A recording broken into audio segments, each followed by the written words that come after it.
ইতিহাস যদি আমরা শুরু করতে যাই, সেটা আসবে একবারে রাসূলুল্লাহ সাল্লাল্লাহু আলাইহি সাল্লাম থেকে। তার কারণ হলো আল্লাহ রাসূল সাল্লাল্লাহু আলাইহি সাল্লাম 10 বছর পর্যন্ত মদিনার প্রেসিডেন্ট ছিলেন। 10 বছর পর্যন্ত রাসূল মদিনা পরিচালনা করেছেন। মদিনার রাষ্ট্রীয় প্রধান ছিলেন রাসূলুল্লাহ সাল্লাল্লাহু আলাইহি সাল্লাম। এর পরের যে যুগ, ওই যুগটাকে বলা হয় খোলাফায়ে রাশিদিনদের যুগ।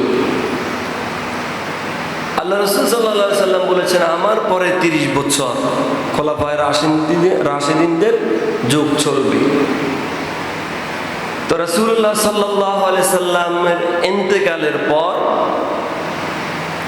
সর্বপ্রথম খলিফা হিসাবে যাকে নিযুক্ত করা হয় তিনি হলেন হযরতে আবু বকর রাদিয়াল্লাহু তাআলা আনহু। রাসূলুল্লাহ সাল্লাল্লাহু আলাইহি সাল্লামের ইন্তেকালের পর মদিনার আনসার এবং মুহাজিররা মিলে ঐক্যমত পোষণ করে এক পর্যায়ে হযরতে আবু বকর রাদিয়াল্লাহু তাআলা আনহুকে মদিনার প্রেসিডেন্ট, মদিনার খলিফা হিসেবে নিযুক্ত করেন। ওনার খেলাফত কাল ছিল 3 বছর কিংবা 3.5 বছর, 11 হিজরি থেকে 13 হিজরি পর্যন্ত। এরপর হযরত আবু বকর রাদিয়াল্লাহু তাআলা আনহুর ইন্তেকালের পর আবু বকর রাদিয়াল্লাহু তাআলা আনহু মৃত্যুর আগে সাহাবীদের পরামর্শক্রমে উনি কেবল বলে গিয়েছিলেন যে আমার পরে খলিফা হবে হযরতে ওমর রাদিয়াল্লাহু তাআলা আনহু। তার কারণ ছিল অন্যান্য সাহাবায়ে কেরাম থেকে হযরত ওমর রাদিয়াল্লাহু তাআলা আনহু অত্যন্ত কঠোর ছিলেন। হযরত ওমরকে শয়তান পর্যন্ত ভয় পেত। একটা বর্ণনা আছে সম্ভবত যে হযরত ওমর যে রাস্তায় হাঁটতেন ওই রাস্তায় 40 দিন পর্যন্ত শয়তান ভয়ও যেত না, এরকম ভয় পেত। তো আবু বকর রাদিয়াল্লাহু তাআলা আনহু হয়তো চিন্তা করছেন যে যেহেতু, আবার অন্য একটা বর্ণনা আছে যে রাসূলুল্লাহ সাল্লাল্লাহু আলাইহি সাল্লাম বলেছেন আমার পরে যদি কেউ নবী হয় সেটা হবে হযরতে ওমর। তো প্রাথমিক দিক থেকে যেহেতু সাহাবায়ে কেরাম পরামর্শ করে হযরতে আবু বকর রাদিয়াল্লাহু তাআলা আনহুকে খলিফা নিযুক্ত করেন। আবু বকর রাদিয়াল্লাহু তাআলা আনহু ইন্তেকালের আগে তিনি চিন্তা করলেন আমার ইন্তেকালের পর হয়তো কেউ ভয়ে হযরত ওমরকে খলিফা নিযুক্ত করতে চাইবে না। কারণ হযরত ওমর রাদিয়াল্লাহু তাআলা আল্লাহ তাআলার বিধানের ক্ষেত্রে এত বেশি কঠিন ছিল, অন্য সাহাবীরা এত বেশি ভয় পেত ওমরকে। তো হযরতে আবু বকর রাদিয়াল্লাহু তাআলা যেহেতু ওসিয়ত করে গেছেন বা বলে গিয়েছেন যে আমার পরে খলিফা হবে হযরতে আবু বকরের পর খলিফা হবে হযরতে ওমর। তো ওমর রাদিয়াল্লাহু তাআলা আনহু প্রায় 10 বছর মদিনার প্রেসিডেন্ট ছিলেন, অর্থাৎ 13 হিজরি থেকে 23 হিজরি পর্যন্ত মদিনায় তিনি রাষ্ট্র পরিচালনা করেন। এবং হযরত ওমর রাদিয়াল্লাহু তাআলা আনহু যখন মদিনার খেলাফতের দায়িত্ব গ্রহণ করেন, সেই ওমর এত বেশি নরম হয়ে গিয়েছে, আগের ওমর আর নাই। সেদিন তিনি আল্লাহ তাআলার কাছে বলেছেন, হে রব, আপনি আমাকে যে দায়িত্ব দিয়েছেন আমি যেন অত্যন্ত সুশৃঙ্খলভাবে আমার দায়িত্ব পালন করতে পারি। এবং সাহাবায়ে কেরামদেরকে নির্দেশ দিয়েছিলেন আমি ওমর কঠোর হতে পারি, কিন্তু আমি ওমরকে যেহেতু তোমরা খেলাফতের দায়িত্ব দিয়েছ, আমি ওমর যতক্ষণ পর্যন্ত আল্লাহ এবং আল্লাহ রাসূলের পথ অনুসরণ করে চলবো ততক্ষণ পর্যন্ত তোমরা আমি ওমরকে মানতে বাধ্য। আর আমি ওমর যখন আল্লাহ এবং আল্লাহ রাসূলের পথ থেকে বিমুখ হব, রাসূলের আদর্শের বাহিরে তোমাদের উপর কোনো কিছু চাপানোর চেষ্টা করব, তোমরা তখন সঙ্গে সঙ্গে আমি ওমরের বিরুদ্ধে প্রতিবাদ করবে। এরপর হযরত ওমর রাদিয়াল্লাহু তাআলা আনহু 10 বছর খেলাফতের দায়িত্বের পর হযরত ওমর ইন্তেকাল করলেন। এরপর আবার তাআলা আনহু পরবর্তী সময়ে কাকে খলিফা নিযুক্ত করা হবে তার জন্য 6 সদস্যের একটা কমিটি গঠন করে দিয়ে যান, যে তোমরা 6 জন মিলে পরবর্তী খলিফা নিযুক্ত করে ফেলবে। তো ওমর রাদিয়াল্লাহু তাআলা আনহুর ইন্তেকালের পর ওই 6 জন সাহাবী যাদেরকে মজলিস শুরা গঠন করে দিয়েছে, তারা পরামর্শ করে হযরত ওসমান রাদিয়াল্লাহু তাআলা আনহুকে পরবর্তী খলিফা হিসেবে নিযুক্ত করেন। হযরতে ওসমান ইবনে আফফান রাদিয়াল্লাহু তাআলা আনহু তিনি প্রায় 23 হিজরি থেকে 35 হিজরির কাছাকাছি তিনি খলিফার দায়িত্ব পালন করেন। এক পর্যায়ে হযরত ওসমান ইবনে আফফান রাদিয়াল্লাহু তাআলা আনহুকে শহীদ করা হয়। হযরত ওসমান ইবনে আফফান রাদিয়াল্লাহু তাআলা আনহু যখন শহীদ হন, এরপরে হযরতে আলী রাদিয়াল্লাহু তাআলা আনহুকে কুফাবাসী সহ এবং বড় একটি হযরত ওসমানের শাহাদাতের পর সাহাবীরা এবং মদিনাবাসী সহ বিশেষ অনুরোধ করে হযরত আলী রাদিয়াল্লাহু তাআলা আনহুকে চতুর্থ খলিফা নিযুক্ত করেন। হযরত আলীকে যখন খলিফা হওয়ার জন্য বলা হয়েছিল, হযরত আলী বলেছিল আমি পারবো না, আমার প্রয়োজন নেই। এরপর সাহাবায়ে কেরাম অনেক পরামর্শ করে জোর করে হযরত আলী রাদিয়াল্লাহু তাআলা আনহুকে খলিফা হিসেবে নিযুক্ত করার। এরপর তিনি প্রায় ওসমান রাদিয়াল্লাহু তাআলা আনহু 35 হিজরির শাহাদাতের পর এবার হযরত আলী রাদিয়াল্লাহু তাআলা 35 থেকে 40 হিজরি পর্যন্ত হযরত আলী রাদিয়াল্লাহু তাআলা আনহু খলিফার দায়িত্ব পালন করেন। এরপর এক পর্যায়ে হযরত আলী রাদিয়াল্লাহু তাআলা আনহুকেও শহীদ করা হয়। ওনাদের ইন্তেকালটা স্বাভাবিক ছিল না, হযরত আলী রাদিয়াল্লাহু তাআলা আনহুকেও শহীদ করা হয়। এরপর কাকে এবার খোলাফায়ে রাশিদিন বানাবে, কাকে খলিফা নিযুক্ত করবে? পরবর্তীতে হযরত আলী রাদিয়াল্লাহু তাআলা শাহাদাতের পরে কুফাবাসী এবং সাহাবীদের একটি বড় অংশ সকলে মিলে হযরত আলী রাদিয়াল্লাহু তাআলা আনহুর বড় পুত্র হযরত হাসান রাদিয়াল্লাহু তাআলা আনহুকে খলিফা হিসেবে নিযুক্ত করেন। হযরত হাসান রাদিয়াল্লাহু তাআলা আনহুর খলিফা হিসেবে দায়িত্ব পালনের বয়স ছিল মাত্র 6 মাস, যার জন্য আমরা প্রাথমিকভাবে 4 জন খলিফাকেই চিনে থাকি, কারণ তাদের সময়টা ছিল একবারে লং টাইম। কিন্তু হযরত হাসান রাদিয়াল্লাহু তাআলা আনহুর খোলাফায়ে রাশিদিনের দায়িত্ব পালনের বয়সটা ছিল মাত্র 6 মাস। তার কারণ হলো 6 মাসের মাথায় খেলাফতের দায়িত্ব তিনি নিজ থেকে ছেড়ে দেন। 6 মাস দায়িত্ব পালন করার পর তিনি নিজ থেকে ছেড়ে দেন। এটার কারণ হলো হযরতে ওসমান রাদিয়াল্লাহু তাআলা আনহুকে যে শহীদ করা হয়, তাকে যে হত্যা করা হয়, এই বিষয়টা নিয়ে হযরত আলী রাদিয়াল্লাহু তাআলা আনহুর সাথে হযরত মুআবিয়া রাদিয়াল্লাহু তাআলা আনহুর কিছু কথা কাটাকাটি হয়। এক পর্যায়ে হযরত আলী এবং হযরত মুআবিয়া প্রায় 2টি গ্রুপের মতো হয়ে যায় সাহাবায়ে কেরামদের মাঝে। তার কারণ হলো মুআবিয়া রাদিয়াল্লাহু তাআলা আনহু বলেছিলেন হযরত আলী রাদিয়াল্লাহু তাআলা আনহুকে যে আমি বায়াত আপনার কাছে পরে গ্রহণ করব, আগে আপনি হযরতে ওসমান রাদিয়াল্লাহু তাআলা আনহুর হত্যাকারীদের শাস্তির ব্যবস্থা করেন। তার পরিপ্রেক্ষিতে হযরত আলী রাদিয়াল্লাহু তাআলা আনহু বলেছিলেন, রাষ্ট্রে এবং চরম অস্থিতিশীল অবস্থা, এই মুহূর্তে যদি আমি তাদেরকে বিচারের আওতায় আনার চেষ্টা করি, এটা কিছুটা অসম্ভব হয়ে যায় এবং কি রাষ্ট্রের মাঝে আরো চরম উৎকৃষ্টতা হওয়ার সম্ভাবনা বেশি থাকে। যার কারণে আমি মনে করি রাষ্ট্রটা যখন কিছুটা স্থিতিশীল হবে, তখন আমরা তাদের বিচার কার্যকর শুরু করব। কিন্তু হযরত মুআবিয়া রাদিয়াল্লাহু তাআলা আনহু তার এই কথাটা মানতে পারলেন না। তো যার কারণে হযরতে হাসান রাদিয়াল্লাহু তাআলা যখন খেলাফতের দায়িত্ব পান, তখন তিনি আবার দেখতে পান। এর মাঝখানে আবার দুইটা যুদ্ধের ঘটনা ঘটে, একটা হলো জঙ্গে জামাল আর একটা হলো সিফফিনের যুদ্ধ। এগুলো আরো অন্যান্য কিছু কারণ আছে যার কারণে যুদ্ধগুলো হয়।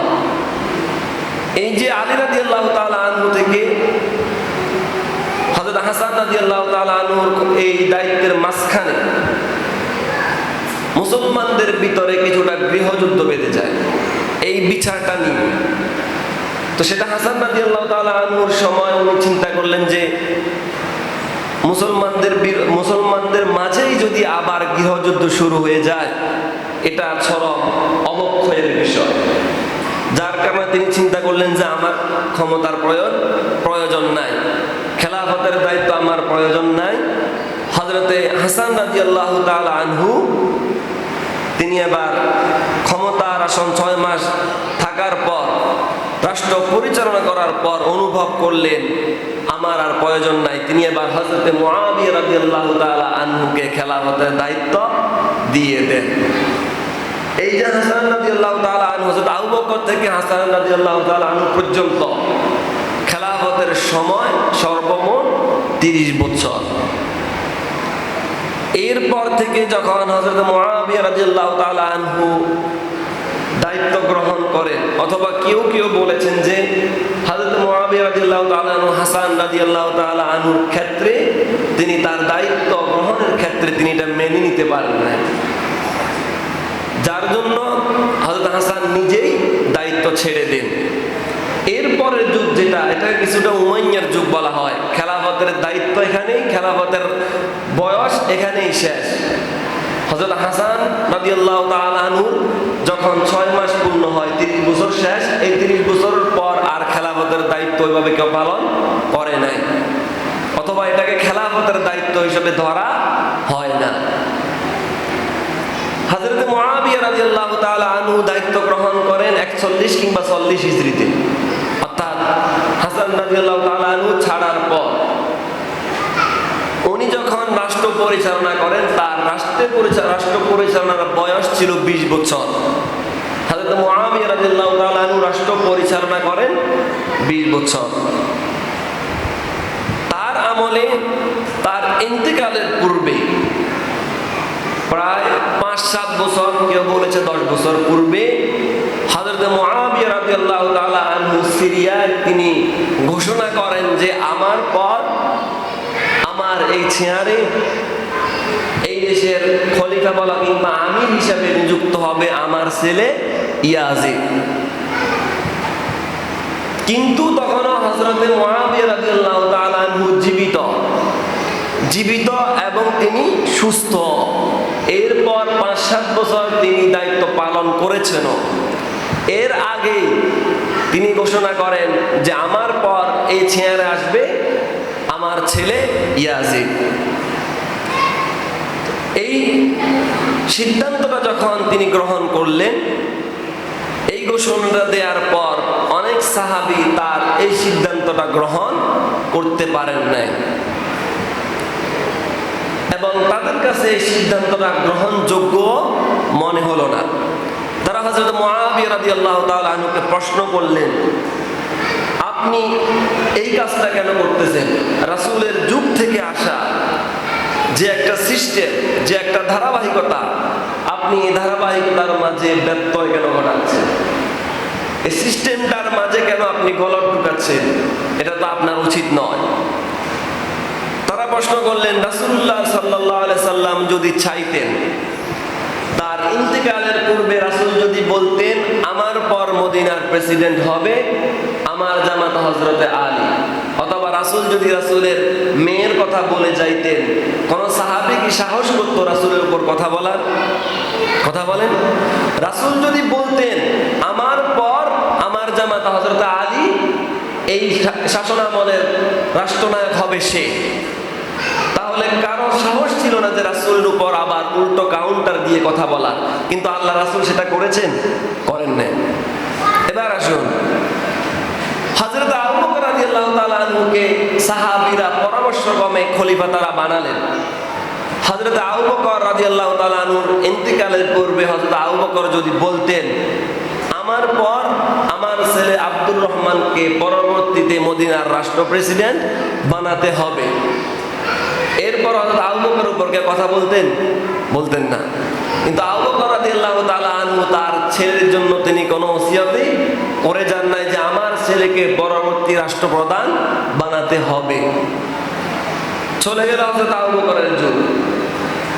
আবু বকরের পরে আসলো হযরত ওমর রাদিয়াল্লাহু তাআলা আনহু যদি চাইতেন তার ছেলে আব্দুল্লাহ ইবনে ওমর রাদিয়াল্লাহু তাআলা আনহুকে ক্ষমতার দায়িত্ব দেওয়ার জন্য, অর্থাৎ খোলাফায়ে রাশিদিনদের অন্তর্ভুক্ত করার জন্য, খলিফার দায়িত্বে নিযুক্ত করার জন্য তিনি বলে যেতে পারতেন, কিন্তু হযরত ওমরও সেটা বলেন নাই। হযরত ওমরের ছেলে হযরত আব্দুল্লাহ ইবনে ওমর রাদিয়াল্লাহু তাআলা ছিলেন যুগ শ্রেষ্ঠ একজন সাহাবী, অত্যন্ত জ্ঞানী পণ্ডিত মানুষ ছিলেন। ওমর চাইলে তাকে যদি দিয়ে যেতেন, কেউ এটার উপর কোনো কথা বলতো না। হযরত ওমরও সেটা করেন নাই। এরপরে আসেন হযরত ওসমান রাদিয়াল্লাহু তাআলা আনহু। তাকে যখন শহীদ করা হবে, অথবা এর পূর্বে তিনি যদি বলতেন যে আমার পর আমার আত্মীয় স্বজনদের মাঝ থেকে কাউকে তোমরা খলিফা হিসাবে নিযুক্ত করে নিও, তাহলে কেউ কিছু বলতো না। কিন্তু হযরত ওসমান রাদিয়াল্লাহু তাআলা আনহু সেটা করেন নাই। এবার আসুন আলী রাদিয়াল্লাহু তাআলা আনহু। হযরত আলী রাদিয়াল্লাহু তাআলা আনহু ইন্তেকালের পূর্বেও, তাকেও শহীদ করার পূর্বে তিনি যদি বলতেন আমার খেলাফতের দায়িত্বের পর তোমরা খলিফা হিসাবে আমার ছেলেদের মাঝ থেকে হযরত হাসান কিংবা হযরত হুসাইন রাদিয়াল্লাহু তাআলা আনহুকে তোমরা মদিনার খলিফা হিসাবে নিযুক্ত করবে, কেউ কিছু বলার সাহস করতো না। কিন্তু হযরত আলী রাদিয়াল্লাহু তাআলা আনহু তার সন্তানদেরকে খলিফা হিসাবে নিযুক্ত করার জন্য বলে নাই। পরবর্তীতে যদিও হাসান রাদিয়াল্লাহু তাআলা আনহু খলিফা হয়েছেন, সেটা মানুষদের অনুরোধ ক্রমে। সাহাবায়ে কেরাম তাকে অনুরোধ করেছেন, সাহাবায়ে কেরামরা চেয়েছেন তিনি এই চেয়ারে এসে বসুক, তার কারণে তিনি মদিনার খলিফা হিসেবে নিযুক্ত হয়েছেন, বাবার কোনো আদেশ ছিল না। তাহলে সাহাবায়ে কেরাম রাদিয়াল্লাহু তাআলা আনহু হযরত মুআবিয়া রাদিয়াল্লাহু তাআলা আনহুকে বললেন, এই যে একটা সিস্টেম ধারাবাহিকতা ছিল, তারা তো চাইলে তাদের আত্মীয় স্বজন তাদের ছেলে সন্তানদেরকে বলতে পারত আমার পরে আমার এই ছেলে এই মেয়ে আমার এই আত্মীয় মদিনার খলিফা হবে, তারা তো কেউ বলেন নাই। আপনি কেন এই কাজটা করতেছেন? এই যে একটা সিস্টেম চলে আসতেছে, কেন আপনি এটার মাঝে ব্যত্যয় ঘটাচ্ছেন? এই যে হযরত মুআবিয়া রাদিয়াল্লাহু তাআলা আনহুর যে চিন্তা, হযরত মুআবিয়া রাদিয়াল্লাহু তাআলার চিন্তা যেটা ইয়াজিদকে তিনি রাষ্ট্রপ্রধান বানাবেন, এই যে এটা হলো একটা পরিবারতন্ত্র সিস্টেম, অর্থাৎ রাজতন্ত্রের সিস্টেম। যেটা ধরেন আমি যদি এখন বলি সৌদি আরবের রাজতন্ত্র চলে না, এক পরিবার থেকেই রাষ্ট্র পরিচালনা করা হয়, বারবার একটার পর একটা, এর বাইরে আর কেউ হয় না। এই সিস্টেমটা হযরত মুআবিয়া রাদিয়াল্লাহু তাআলা আনহু তিনি এই দিক থেকে চিন্তা করেন নাই, তিনি চিন্তা করেছিলেন অন্য দিক থেকে, তার ছেলেকে পরবর্তীতে প্রেসিডেন্ট বানানোর ক্ষেত্রে। তাকে যখন বলা হয়েছিল আপনি এটা করতেছেন কেন, তখন তিনি যুক্তি দিলেন যে রাসূলুল্লাহ সাল্লাল্লাহু আলাইহি সাল্লাম এবং খোলাফায়ে কেরামদের যে যুগ ছিল, এখন আর সেই যুগটা নাই। এখন এটা আমি যেহেতু মদিনার প্রেসিডেন্ট, অর্থাৎ আমি যেহেতু খলিফা ধরি আর আমির ধরি, আমার পরে আবারও যদি গৃহযুদ্ধের সম্ভাবনা থাকে, এই জন্যই আমি চিন্তা করছি আমার পর আমার ছেলে ইয়াজিদকে রাষ্ট্রপ্রধান করব। তো দেখবেন যাদের হাতে ক্ষমতা থাকে তাদের আশেপাশে কিছু সামসা থাকে। সামসা বলতে এরকম যে আপনি যেটা করছেন এটা ভুল হলেও শুদ্ধ, শুদ্ধ হলেও শুদ্ধ, জি হুজুর জি হুজুর জি হুজুর। তো মুআবিয়া রাদিয়াল্লাহু তাআলা যখন চিন্তা করছেন যে ইয়াজিদকে তিনি ক্ষমতায় বসাবেন, তার পাশেও এরকম কিছু সামসা ছিল যে না ঠিক আছে আপনি যেটা বলছেন এটাই সঠিক, এরপর ইয়াজিদই রাষ্ট্রপ্রধান হবে। তো তখন যখন তারা কেউ কোনো মানুষ যখন তাকে এটা বলল, তিনি তার যে চিন্তা করেছেন এটার উপরই ঐক্যমত রয়ে গেছেন। তখন কিছু কিছু মানুষ ওই সময় সিরিয়াতে ইয়াজিদের হাতে বায়াত গ্রহণ করে। তখনও কিন্তু মুআবিয়া রাদিয়াল্লাহু তাআলা আনহু জীবিত, অর্থাৎ তার পিতা এখনো জীবিত থাকার পরও হযরত বলতেছে ইয়াজিদের হাতে তারা বায়াত গ্রহণ করে, সরাসরি হোক কিংবা তার বাবার মাধ্যমে হোক, তারা বায়াত গ্রহণ করে রাখে। এমত অবস্থায় একথা বলার পর হযরত মুআবিয়া রাদিয়াল্লাহু তাআলা আনহু মৃত্যুর পূর্বে যখন সেই চিন্তাটা করলেন, ৬০ হিজরিতে গিয়ে হযরত মুআবিয়া রাদিয়াল্লাহু তাআলা আনহু ইন্তেকাল করেন। হযরত মুআবিয়া রাদিয়াল্লাহু তাআলা যখন ইন্তেকাল করেন, তার ইন্তেকালের পরেই তো ইয়াজিদ শাসন ব্যবস্থা গ্রহণ করার কথা ছিল। তো ইয়াজিদ ঠিকই তার শাসন ব্যবস্থা গ্রহণ করেছে। এরপরে ইয়াজিদ ঘোষণা করলো চতুর্দিকে যে পূর্বে যারা আমার হাতে বায়াত নেয়নি, এখন তাদের সকলকে সে ডাক দিচ্ছে, তোমরা আসো, বায়াত গ্রহণ করো। ইয়াজিদ যখন দায়িত্ব গ্রহণ করে, যখন সকলকে সে ডাকছে, আসো তোমরা বায়াত গ্রহণ করো, মদিনার বিশিষ্ট সাহাবীরা তারা তার এই যে বায়াতের বিষয়টা তারা বললেন, আমরা কখনোই তোমার হাতে বায়াত গ্রহণ করব না। তখন অধিকাংশ সাহাবীরা, অনেক সাহাবীরা জীবিত, জলিল কদর সাহাবীরাও জীবিত। হযরত মুআবিয়া রাদিয়াল্লাহু তাআলার সন্তান ইয়াজিদ কিন্তু সাহাবী ছিলেন না, সে ছিল তাবী। এখন যেহেতু সে ডাকতেছে খেলাফতের বায়াত গ্রহণ করার জন্য সকলকে, মদিনার সাহাবীরা বললেন, আমরা কখনো তোমার হাতে বায়াত গ্রহণ করব না, তোমার হাতে আমরা বায়াত নিব না। চতুর্দিক থেকে এই কথার আওয়াজ আসলো। তা সবচাইতে বেশি এই কথাটা, এই আওয়াজটা উঠে কুফা থেকে। কুফাবাসী বলল, আমরা কখনো ইয়াজিদের হাতে বায়াত গ্রহণ করব না। কুফা থেকে বারবার অনেকগুলো কোন কোন বর্ণনায় এসেছে ১ লক্ষ রাদিয়াল্লাহু তাআলার কাছে প্রেরণ করা হয় যে আপনি কুফায় আসেন, আমরা ইয়াজিদকে খলিফা হিসেবে মানব না, আমরা আপনার হাতে বায়াত গ্রহণ করব।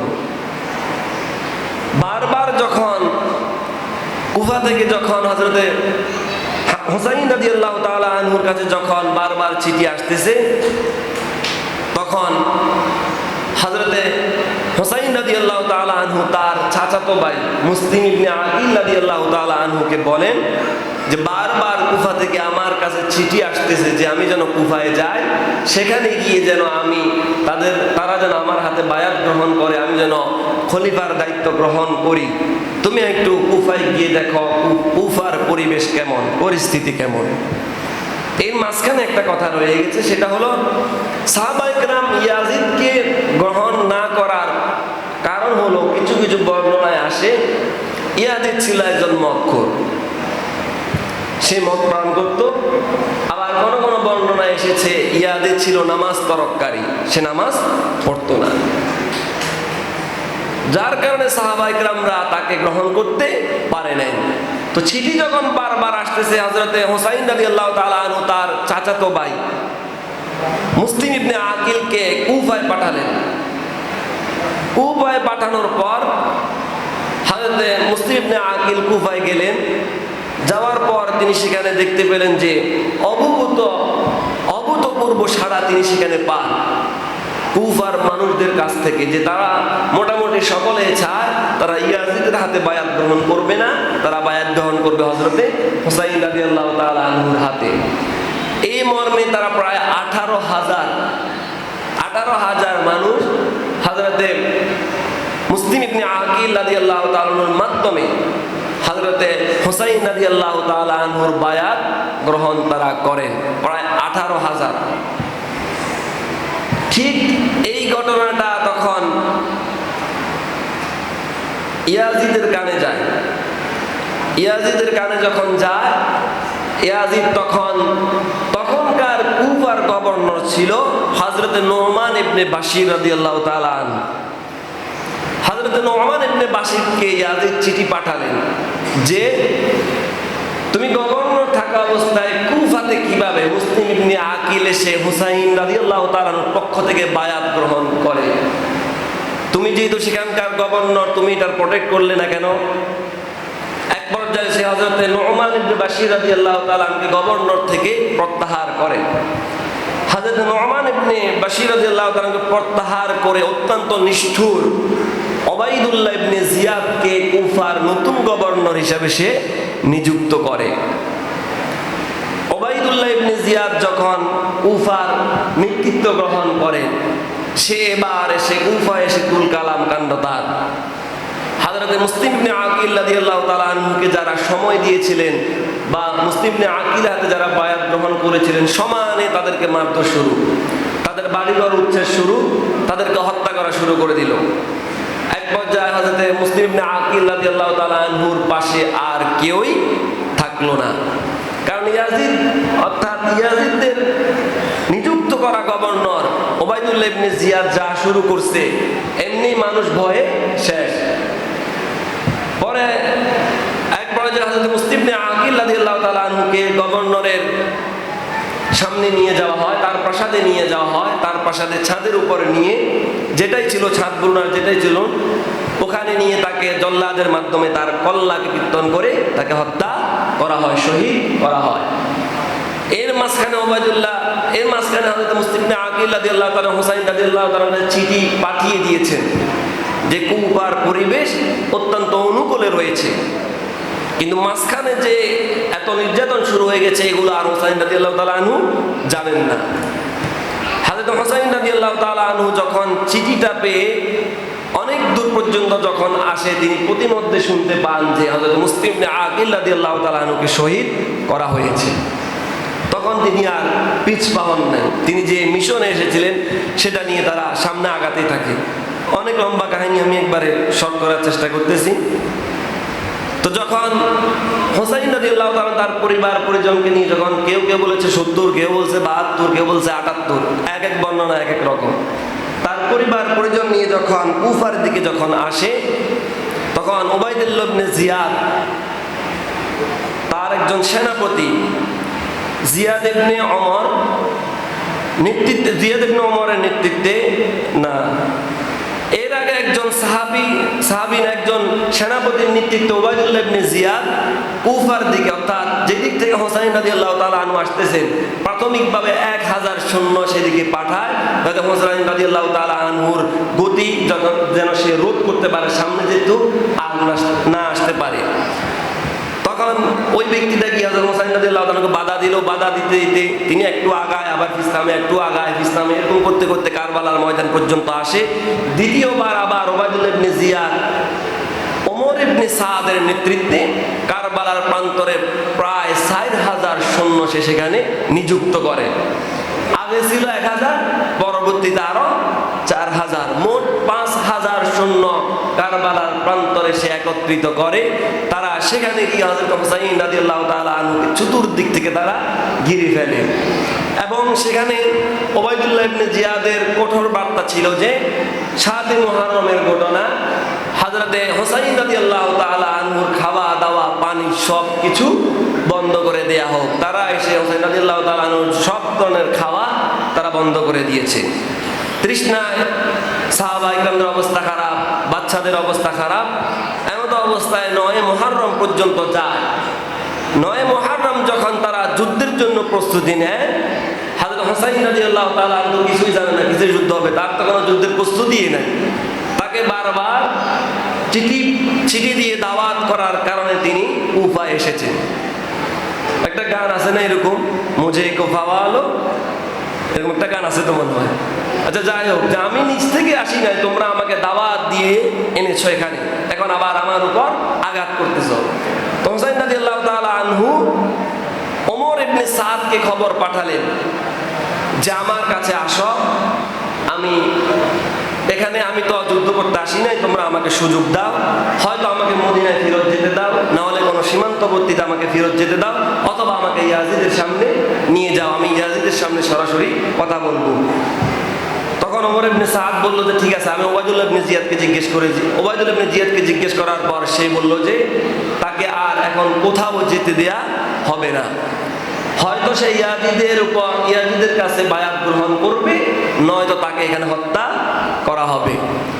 তখন তাকে যখন এটা বলো, সে বলল ঠিক আছে, তাহলে তোমরা আমাকে আজকে রাতটা সময় দাও, আমি আজকে রাতে একটু ইবাদত বন্দি করবো, পরের দিন তোমরা যা করার করো। 10 মুহররম এবার যুদ্ধ শুরু হয়ে গেল। এক পর্যায়ে নারী এবং শিশুরা ব্যতীত মোটামুটি হযরত হুসাইন রাদিয়াল্লাহু তাআলার সঙ্গে যারা ছিলেন সকলেই শহীদ হয়ে গেছে। শেষমেশ হযরত হুসাইন রাদিয়াল্লাহু তাআলা জীবিত ছিলেন, তাকে তাকেও হত্যা করা হয় এবং তার শরীর থেকে তার কল্লাটাকে আলাদা করে দেয়া হয়, তাকে শহীদ করে দেয়া হয়। ইন্না লিল্লাহি ওয়া ইন্না ইলাইহি রাজিউন। হযরত হুসাইন রাদিয়াল্লাহু তাআলাকে যখন শহীদ করা হয়, এরপর তার এই মস্তকটাকে, তার এই মাথাটাকে ইয়াজিদের দরবারে পাঠানো হয়। তখন কোন কোন বর্ণনা এসেছে ইয়াজিদ তার হাতের একটা লাঠি দিয়ে হযরত হুসাইন রাদিয়াল্লাহু তাআলা আনহুর দাঁতে অথবা ঠোঁটে গুদা মারতেছে। পাশে একজন সাহাবী ছিলেন, জৈবগত সাহাবী, তিনি বললেন যে ইয়াজিদ, তুমি কার মাথায়, কার দাঁতে তুমি আঘাত করো, যেই দাঁতে স্বয়ং রাসূলুল্লাহ সাল্লাল্লাহু আলাইহি সাল্লাম নিজে চুমু খেয়েছে। আমি বারবার এই দৃশ্যটা দেখেছি। তুমি কার মাথা কেটে এখানে তোমার সৈন্যরা এনেছে, কার দাঁতে তুমি আঘাত করতেছ? এই কথা বলার পর অন্য আরেকটা বর্ণনা এসেছে ইয়াজিদ নিজে কান্না করেছে অথবা অনুতপ্ত হয়েছে। এখন আমি বললে বুঝবেন স্পষ্ট, হযরত হুসাইন রাদিয়াল্লাহু তাআলা আনহুকে হত্যা করার পিছনে সবচেয়ে বড় দায়ী হযরত ইয়াজিদের প্রেরিত গভর্নর ওবাইদুল্লাহ ইবনে জিয়াদ। এখন এর পূর্বে গভর্নর ছিল নোমান ইবনে বাশির।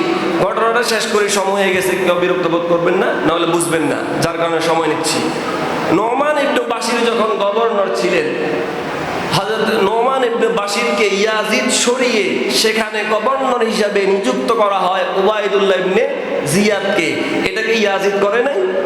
কথা বলেন না, ইয়াজিদ করছে কিনা? ইয়াজিদ নিজেই এই কাজটা করছে। সে সরাসরি হত্যা করা নাই, সেটা আমরাও জানি। এরপর যখন তাকে হত্যা করা হলো, হুসাইন রাদিয়াল্লাহু তাআলাকে যখন হত্যা করা হলো, হত্যার পর হত্যার বদলে হত্যা, কুতিবা আলাইকুমুল কিসাস, কুতিবা আলাইকুমুস সিয়াম, দুইটাই ফরজ। একই আয়াত, শুধু শব্দ বেশ কম। তখন কিন্তু ইয়াজিদ ক্ষমতায়, ইয়াজিদ যদি চাইতো যে হযরত হুসাইনকে যারা হত্যা করেছে তাদেরকেও হত্যা করা হবে, তাদেরকেও কিতাল করা হবে, ইয়াজিদ কিন্তু সেটা করতে পারত, কিন্তু ইয়াজিদ এই কাজটা করে নাই। সুতরাং ইয়াজিদ যে এখানে সরাসরি জড়িত না আমরাও জানি, কিন্তু পরোক্ষভাবে সে কিন্তু হযরত হুসাইন রাদিয়াল্লাহু তাআলাকে হত্যা করার ব্যাপারে সে জড়িত। এভাবে করেই হযরত হুসাইন রাদিয়াল্লাহু তাআলাকে হত্যা করা হয়। ইয়াজিদের আরো অনেক কথা আছে। তো এই শিক্ষাগুলো, মানে এই আলোচনাগুলো কেন? এর কারণ হযরত হুসাইন রাদিয়াল্লাহু তাআলা যদি সেদিন যদি ইয়াজিদের কাছে যদি মাথা নত করতেন, তাহলে হযরত হুসাইন রাদিয়াল্লাহু তাআলাকে আর শহীদ হওয়া লাগতো না। কিন্তু হযরত হুসাইন অন্যায়ের কাছে মাথা নত করে নাই, বিধায় হযরত হুসাইনকে শহীদ করা হয়েছে। এর শিক্ষা হলো যে আমরাও এরকম আমাদের জীবন অনেক কিছু আসবে, অনেক অন্যায়, জুলুম, জেল জুলুম, নির্যাতন, ঘর বাড়ি ছাড়া, ঘর বাড়ি ভাঙা, মামলা হামলা, অনেক কিছু হবে। যারা ইসলামের পথে থাকতে চায় তারা কখনো পিছপা হতে পারে না। শিক্ষা হলো এটা। আল্লাহ তাআলা কারবালার শিক্ষা থেকে আমাদের জীবনে বাস্তব জীবনে যেন আমরা এই শিক্ষাটা গ্রহণ করতে পারি। সবাই বলুন আমিন। ওয়া আখিরু দাওয়ানা আলহামদুলিল্লাহি রাব্বিল আলামিন। আসসালামু আলাইকুম ওয়া রাহমাতুল্লাহি ওয়া বারাকাতুহু।